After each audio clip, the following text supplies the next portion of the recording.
Hi everyone, তোমরা সবাই কেমন আছো? 15 দিনের চ্যালেঞ্জে এটা আমার চতুর্থ দিন।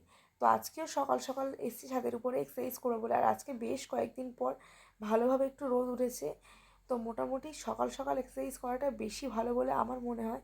কারণ সকালবেলা এক্সারসাইজ করে নিলে সারাদিনে নিজের কাজের মাঝখানে কখন এক্সারসাইজ করবো এই ভাবনাটাও থাকে না। কাজটাও করা হয়ে গেলো, ভীষণ ভালো হলো। আর সকালে ওয়েদারটাও তো খুব ভালো থাকে। আর এই যে তোমরা এখন ভাবছো না যে হয়তো 6টা 7টা বেজে গেছে, এখন কিন্তু ভোর 5টা বাজে। আর এখনই এত সুন্দর আলো হয়ে উঠেছে। তো মোটামুটি আজকে আমি বেশ কিছু এক্সারসাইজ করেছি, বেশ পুরোনো এক্সারসাইজও করেছি। আর অনেক দিন পর আজকে কয়েকটা পুরোনো এক্সারসাইজগুলো আবার রিপিট করলাম। যেমন আজকে আমি বাটারফ্লাই করেছি, মাউন্টেন ক্লাইম্বিং করেছি, সিট আপ মেরেছি, যে কারণের জন্য গায়ে হাতে প্রচণ্ড ব্যথা হয়েছে।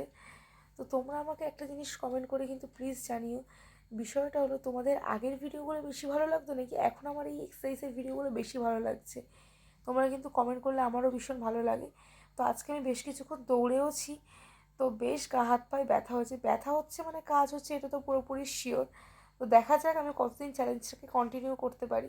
তো আজকে এক্সারসাইজ শেষে আমাদের ছাদে যতগুলো ড্রাগন ফ্রুট ছিল সেগুলোকে পেরে নিয়ে বাড়ি চলে এসেছি।